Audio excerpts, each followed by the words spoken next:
우리가 알고 있는 성경에선 사람들은 예수님, 당신은 누구십니까? 라고 묻습니다.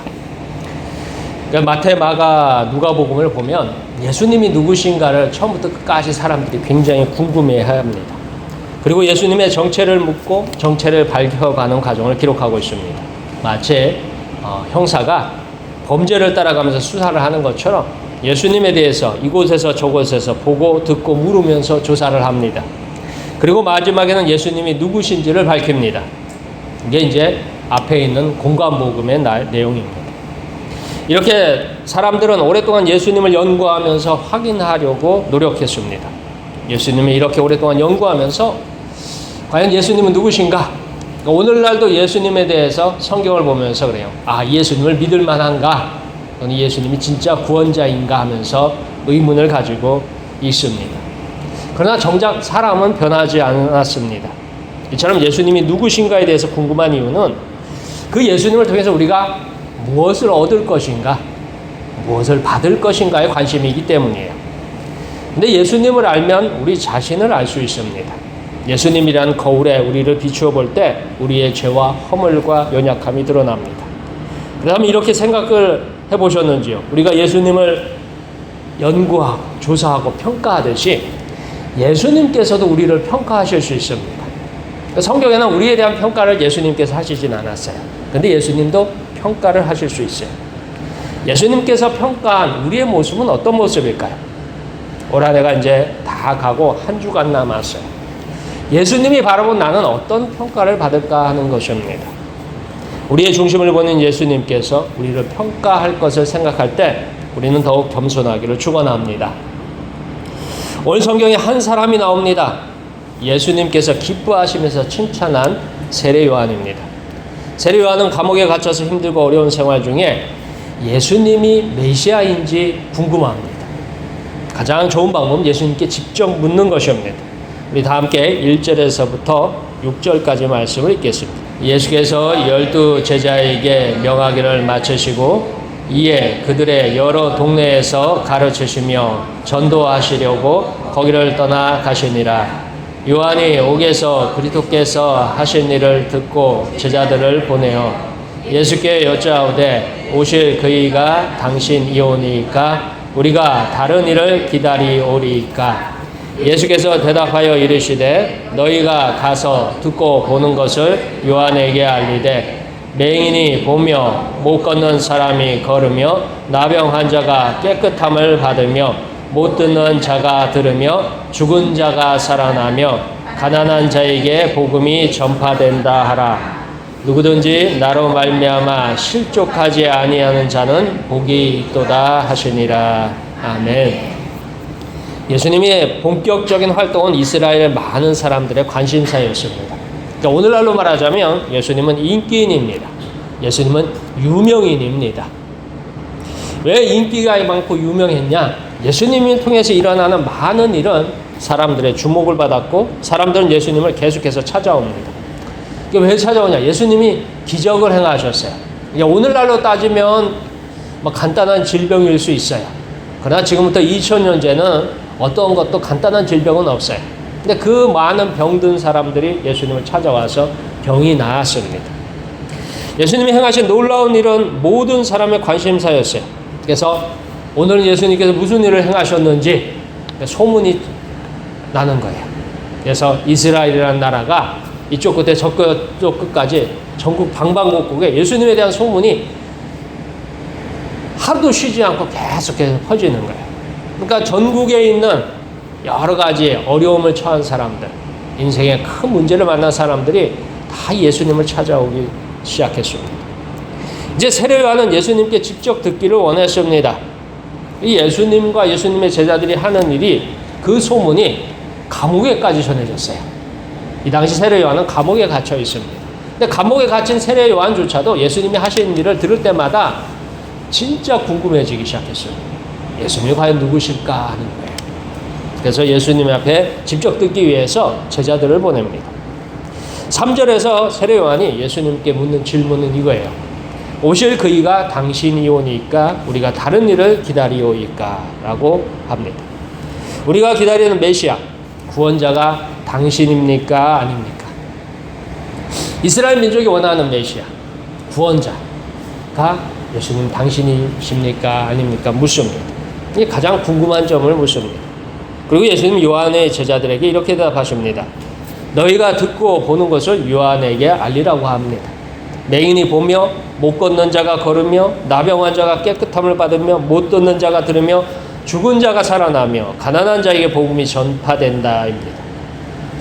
이 말은 이런 거예요. 이런 일을 행하는 사람이 메시아가 아니면 누구인가라고 간접적인 답을 해주셔요.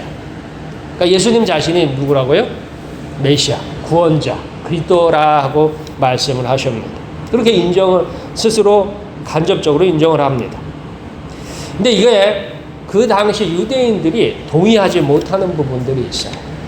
이렇게 많은 기적과 이렇게 많은 능력과 이렇게 많은 지혜와 지식을 가지신 분이 메시아이지 않냐라는 거예요. 근데 대다수의 유대인들은 여기에 동의하는 사람도 있지만 동의하지 않는 사람도 많습니다. 다시 유대인들이 바라는 메시아는 다윗의 후손으로 오는 사람입니다. 다윗. 성경에 굉장히 유명한 사람이죠. 구약 성경에 어떻게 보면 구약 성경 전체를 놓고 보면 별과 같은 자리에 있는 사람이 다윗이에요. 근데 다윗과 솔로몬, 이 다윗 시대와 솔로몬 시대를 이스라엘 사람들 뭐라고 하면 영광의 시대다라고 부릅니다. 가장 훌륭한, 뛰어난 왕이 이스라엘을 다스렸던 시대예요. 가장 강력한 나라였고, 가장 부유한 나라였고, 가장 힘이 센 나라였어요. 그래서 주변의 모든 민족들이, 모든 나라들이 감히 이스라엘을 대항할 수 없는, 이스라엘 앞에는 다 고개를 조아리는 그런 나라였습니다. 여기서 다윗의 후손이라는 말이 걸림돌이 되었습니다. 왜냐하면 이스라엘 사람들은 생각할 적에 다윗의 후손으로 오신 메시아는 뭐예요? 그 영광의 시대를 열어줄 메시아로 생각했어요. 다윗은 군사적으로 아주 뛰어난 사람입니다. 그는 평생에 전쟁을 했던 사람. 어려서는 골리앗과 싸웠고요. 나이가 들어서는 주변의 모든 민족들과 다 싸워서 정복하는 정복자였습니다. 하나님께서 주신 군사적인 능력과 지혜로 이스라엘 땅을 넓힌 정복자입니다. 그 다윗의 후손으로 오시는 메시아, 구원자가 이제 우리로 오면 어떤 일을 할 것이냐라는 거예요. 지금까지 수백 년 동안요, 강대국의 식민지를 사는 유대인에게 이 메시아는 이스라엘을 강대국으로 만들고 민족들을 정복하는 사람입니다. 우리가 그동안 400년 동안 식민지로 이 민족에게 지배당하고 저 민족에게 뜯기고 사방 여러 민족에게 억눌렸던 삶을 이제 다윗의 후손 메시아가 오면 그 모든 것을 갚아주리라 생각했어요. 우리를 뜯어갔던 민족을 찾아가서 뜯어오고, 우리를 억압했던 민족을 찾아가서 그 민족을 우리도 한번 눌러주고, 우리를 침략해왔던 그 나라를 쳐들어가서 그 나라에게 본때를 보여주는 그런 다윗의 후손을 원했습니다. 이것이 이스라엘이 바라는 메시아입니다. 이스라엘 민족이 원했던 구원자. 그러나 정작 성경이 말하는 다윗의 후손은 다윗처럼 하나님께 순종하는 사람이에요. 성경 전체로 다윗만큼 순종했던 사람이 또 드물어요. 아브라함의 후손은 우리가 생각할 때 축복의 후손이라고 하면 믿음의 자손이라고 해요. 믿음이라는 게 뭘까요? 하나님 말씀에 순종하는 게 믿음이에요.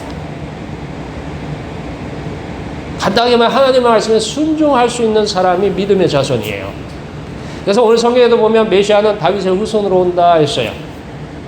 그 다윗이 왕이 된 이유가 뭘까요? 그의 능력이 뛰어나서요? 그가 잘생겼어요? 그가 힘이 세서요? 아닙니다. 그가 하나님 앞에 철저하게 순종했던 사람이기 때문에 하나님은 그를 높여서 왕으로 삼으셨어요. 그래서 그리스도께서도 그러시잖아요. 이 땅에 오셔서 종의 형체를 입어서 죽기까지 순종하셔서 하나님께서 그를 왕의 자리에 옮기셨어요. 하나님의 마음에 합한 사람, 그 사람이 메시아입니다. 하나님의 마음에 든 사람. 그래서 다윗의 후손은 뭘 얘기하느냐? 하나님께 순종하고 하나님의 마음에 합한 사람이 다윗의 후손이에요. 근데 이스라엘 민족은 다르게 생각했어요. 다윗의 겉모습, 다윗의 결과를 보고서 다윗의 후손은 뭐예요?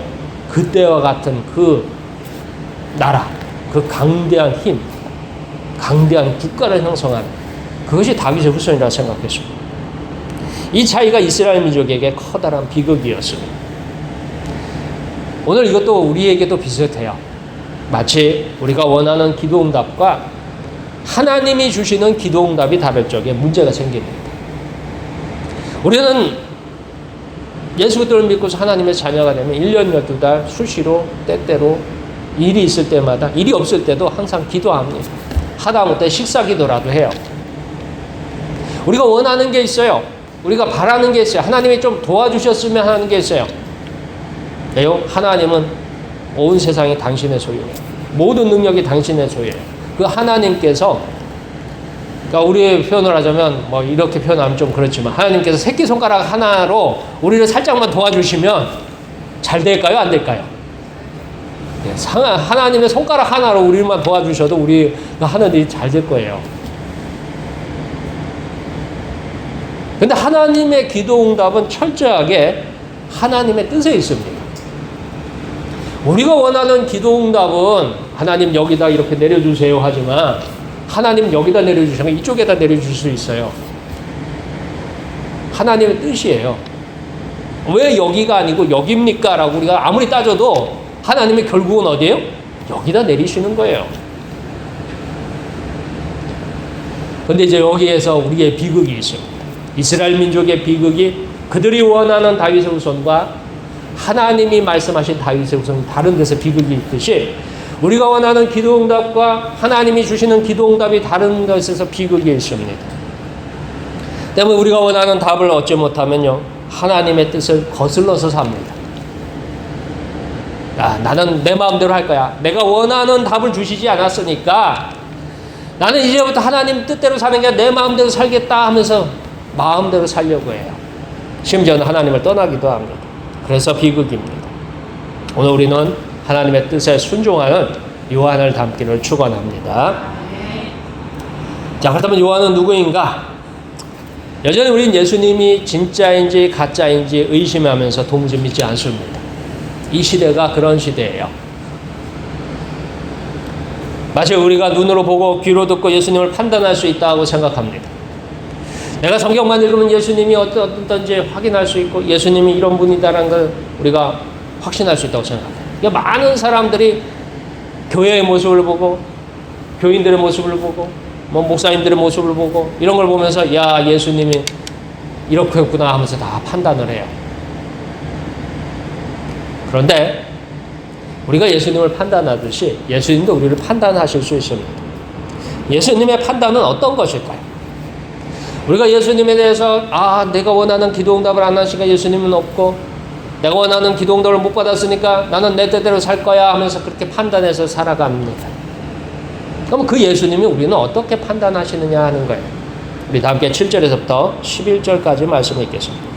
그들이 떠남에 예수께서 무리에게 요한에 대하여 말씀하시되 너희가 무엇을 보려고 광야에 나갔더냐? 바람에 흔들리는 갈대냐? 그러면 너희가 무엇을 보려고 나갔더냐? 부드러운 옷 입은 사람이냐? 부드러운 옷을 입은 사람들은 왕궁에 있느니라. 그러면 너희가 어찌하여 나갔더냐? 선지자를 보기 위함이었더냐? 옳다. 내가 너희에게 이르노니 선지자보다 더 나은 자니라. 기록된 바 보라, 내가 내 사자를 내 앞에 보내노니 그가 내 길을 내 앞에서 준비하리라 하신 것이 이 사람에 대한 말씀이니라. 내가 진실로 너희에게 말하노니 여자가 낳은 자 중에 세례 요한보다 큰 이가 일어남이 없도다. 그러나 천국에서는 극히 작은 자라도 그보다 크니라. 아멘. 예수님은 제자들에게 묻습니다. 사람들이 요한을 찾는 이유가 무엇일까라고 묻습니다. 세례 요한이 처음 나타나서 이스라엘 방방곡곡에서 많은 사람들이 세례 요한을 찾아와요. 아무튼 이상현상입니다. 그래서 그 세례 요한을 찾기 위해서 찾아왔는데 그 사람들이 뭘 찾아왔느냐? 요단강에서 불어오는 바람 아니면 요단강에서 자라는 갈대를 보러 간 것이 아닙니다. 왜냐하면 요단강에는 바람도 불고 갈대도 있었나 봐요. 그렇다고 특이한 옷을 입고 이상한 음식을 먹는 괴짜를 구경하기 위해서 찾아간 것도 아닙니다. 사람들이 찾는 이유, 구름같이 많은 사람이 요한을 찾는 이유는 간단합니다. 그것은 선지자를 보기 위해서 나갔습니다. 메마른 광야로, 요단 강가로 사람들이 몰려든 이유는 선지자를 보려고 갔습니다. 이스라엘 민족 중에 선지자가 사라진 지 400년이 됐어요. 그러니까 400년쯤 됐으면 사람들이 다 이제 전설의 고향 얘기예요. 전설의 얘기예요. 400년 전에는 선지자가 있었는데 선지자가 그동안 나타나지 않은 게 400년이나 됐어요. 그러니까 이제 선지자라는 거는 박물관에서 찾을 수 있는 것이고 그 선지자라는 것은 전설 속에 나오는 얘기예요. 그러니까 오늘날 선지자라는 게 없어요. 그런데 어느 날 갑자기 광야에서부터 회개하라 천국이 가까이 왔다 외치는 사람이 있어요. 근데 그가 하는 말이 하나님의 뜻을 전하기 시작합니다. 그리고 그 사람을 통해서 하나님의 음성, 하나님의 뜻이 전달되기 시작해요. 사람들이 뭐예요? 야, 400년 만에 이스라엘 땅에 선지자가 나타났구나. 그 선지자를 보기 위해서 갔어요. 그가 비록 이상한 특이한 옷을 입고 이상한 음식을 먹는 아주 괴팍한 사람일지라도 왜요? 그를 통해서 듣는 하나님의 소식, 하나님의 음성이 그리웠습니다. 400년 만에 이스라엘의 모든 사람의 귀에 들려오는 하나님의 음성입니다. 그 음성을 전하는 요한은 어떤 사람입니까? 하나님의 뜻을 완성하려는 사람입니다. 10절에서 이렇게 되어 있어요. 기록된 바 보라, 내가 내 사자를 내 앞에 보내느니 그가 내 길을 내 앞에 준비하리라 하신 것이 이 사람에 대한 말씀이니라 라고 합니다. 이것이 세례 요한에 대한 성경적인 평가입니다. 평가는 기준입니다. 그래서 예수님은 세례 요한을 여자가 낳은 자 중에 가장 큰 사람이라고 칭찬합니다. 그렇다면 예수님은 오늘 우리도 평가할 것입니다. 우리는 어떤 평가를 들을까요?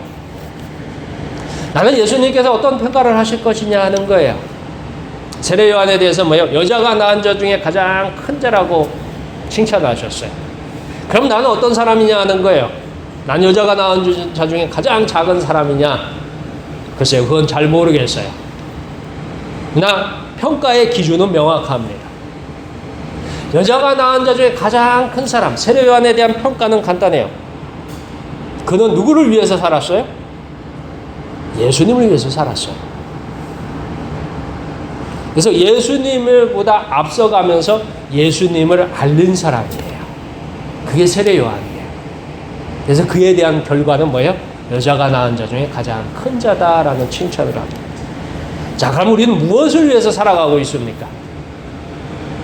세례 요한은 예수님을 위해서 살았어요. 예수님을 전하기 위해서 그의 일생을 걸쳐서 살았어요. 자, 그럼 나는 무엇을 위해서 살아가느냐 하는 것입니다. 어제도요, 우리는 우리의 계획을 완성하기 위해서, 오늘도 우리의 목적을 위해서, 내일도 우리의 미래를 위해서 살기로 다짐하고 있습니다. 우리는 우리를 위해서 살아요. 어제도 그랬고, 오늘도 그랬고, 내일도 나를 위해서, 내 가족을 위해서, 우리를 위해서 과거에도, 현재에도, 미래에도 준비하고 있습니다. 처음부터 우리를 위해서, 아니 정확하게는 나를 위해서 살고 있습니다. 그렇다면 나에게 예수님은 누구시냐 하는 거예요. 세례 요한에게 예수님은요, 평생에 걸쳐서 전할 사람이었어요. 예비하는 사람이었어요. 나에게 예수님은 누구시냐 하는 거예요. 나는 예수님을 예비하는 사람, 예수님을 전하는 사람일까요? 아니면 나를 위해서 예수님이 필요한 존재일까요? 나를 위해서 있어야 하는 분이신가요? 나의 목적을 위해서 나를 도와주실 분으로 그분이 필요한가 하는 것입니다. 잘못되었습니다. 이것이 뒤집어져야 합니다.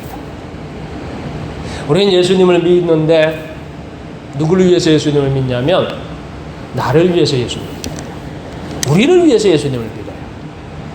그 예수님이 나를 도와주시고 그 예수님이 우리를 도와주시고 그 예수님이 우리를 붙들어 주실 것을 위해서 예수님을 믿어요.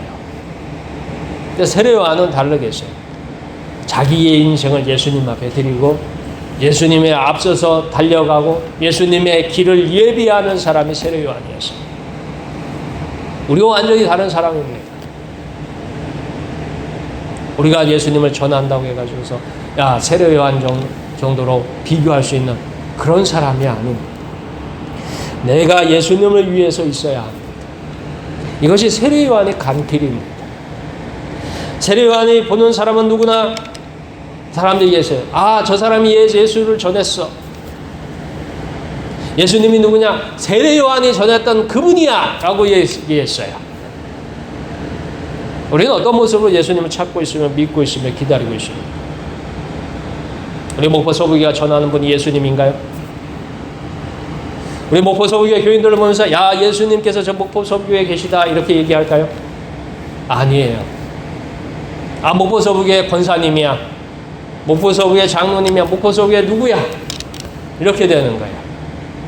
거기에는 예수님이 없어요. 왜요? 우리는 우리를 위해서 살고 있거든요. 나를 위해서 살고 있거든요. 다만 우리는 예수님을 이용하려고 하는 것 뿐이에요. 예수님에게 떼쓰는, 예수님의 바짓가랑이를 붙들고 예수님의 손을 붙들고 제발 나 좀 한번 도와주세요 하고 있는 그런 삶을 살고 있더라 하는 것이요. 오늘 밤에도 우리를 위해서 있는 예수님을 찾고 있습니다. 예수님을 위해서 우리가 여기 있습니다. 예수님을 위해서 내가 여기 있습니다. 고백하는 모두가 되기를 축원합니다. 세례 요한이 걸어간 길이 있습니다. 이 길은 지극히 오래전에 만들어져서 지금은 성경 기록 속에만 전해질 뿐입니다. 그러면서 이 길은 여전히 유용하며 지금도 많은 사람이 걷는 길입니다. 우리 다 함께 12절에서 14절까지의 말씀을 읽겠습니다. 세례 요한의 때부터 지금까지 천국은 침노를 당하나니 침노하는 자는 빼앗느니라. 모든 선지자와 율법이 예언한 것은 요한까지니 만일 너희가 즐겨 받을진대 오리라 한 엘리야가 곧 이 사람이니라. 아멘. 예수님께서 세례 요한에 대한 또 다른 평가가 있습니다. 세례 요한은 구약 성경에 속한 사람입니다. 그래서 모든 선지자와 율법이 예언한 것은 요한까지니라고 결론을 줬습니다. 이유는 요한은 예수님께서 십자가에 죽으심과 부활을 경험하지 못합니다. 그런데 요한이 살았던 삶은 여전히 중요한 업적으로 남았습니다. 그것은 요한으로부터 시작된 일이 있습니다. 요한은 예수님을 통해서 천국의 문을 열기 시작했으며 요한은 예수님을 세상에 알리는 사람입니다. 세상에 예수님이 오심을 전했던 사람입니다.